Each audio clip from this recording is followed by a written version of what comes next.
All right, so in our last set of notes, we talked about some of the differences regarding whether or not the colonies should declare independence from England. We talked about how about 40% of the colonists were in the Patriot group who wanted to break away. And then you had about another 40% who were moderates, who weren't happy with England, but who weren't sure that breaking away was the right choice. Then you had the group of loyalists, about 20% of the colonists, who were going to stay loyal to England no matter what. But as we know, since we're sitting here in the United States, we do declare independence. So this set of notes is going to talk more specifically about the Declaration of Independence itself.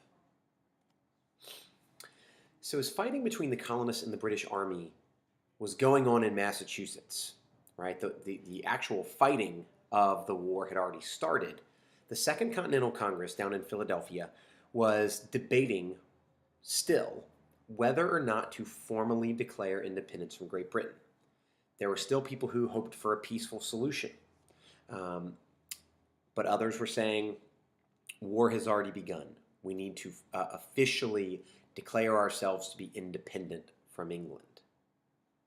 We know from our last set of notes that the colonists, before declaring independence, sent this document right here, the Olive Branch Petition to King George. So they tried one more time to reason with King George III, right? Saying, King George, look, we are your loyal subjects. We want to find a peaceful solution to this. Please work with us.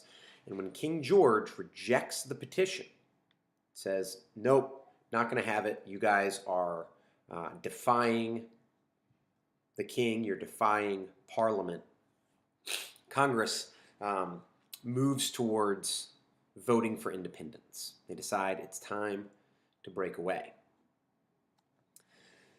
So the first big step comes in June of 1776 when a guy named Richard Henry Lee from Virginia formally proposed that the Second Continental Congress declare independence. It was what was called the Lee Resolution. He threw it out there and said, I think we should formally break away. And so they didn't vote on it right then and there. What they said was, okay, well, if we're going to do this, let's draft a formal written Declaration of Independence. So before we have any vote, let's write it up, and then we'll decide whether or not to do it. So they turned to one of the younger members of the Continental Congress, a man named Thomas Jefferson, also of Virginia. He was a very bright young man with a very bright legalistic mind, and he was given the task of writing up the Declaration of Independence, right?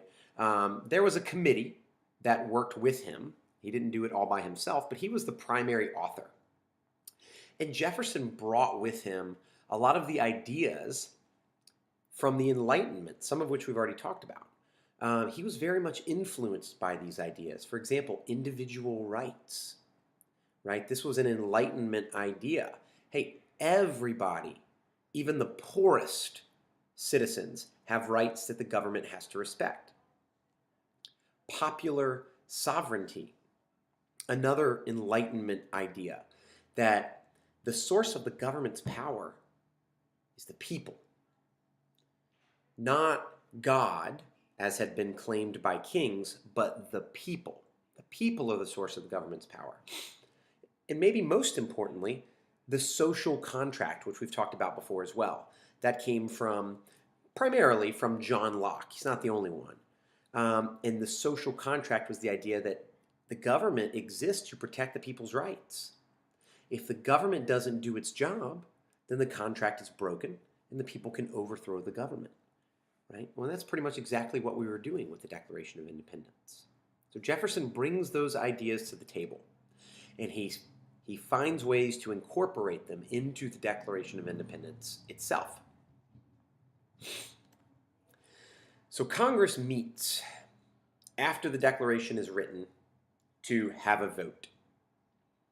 And, over a couple of days, they're debating, they're arguing, And they finally officially vote to declare independence on July the 2nd, 1776.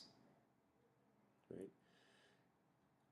So some people actually thought we would celebrate July 2nd as our Independence Day, because that's when we said, yep, we're going to do it, we're going to break away. The reason we celebrate July 4th rather than July 2nd is because that's the day that the Congress officially approved the Declaration of Independence. So we voted to break away on the 2nd, and we officially approved the Declaration of Independence on the 4th. Now, what about the Declaration?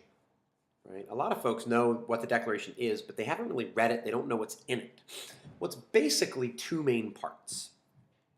The first part is the preamble, right? Think about that. The prefix pre, meaning at the beginning, before. So preamble, it's the opening paragraph. And this lists the main beliefs of the colonists. And you will see those Enlightenment ideas showing up in the preamble. Everybody has natural rights.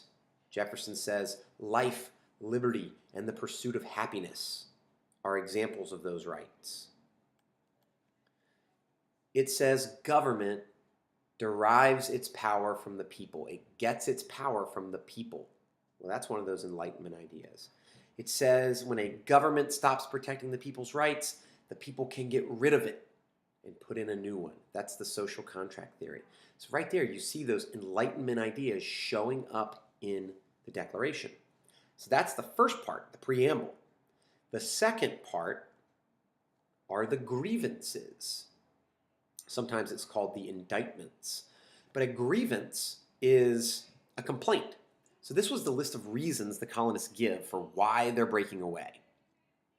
And it's a long list, but some of the big ones include that Great Britain was breaking up colonial legislatures like they did in Massachusetts, right? It said no more self-government.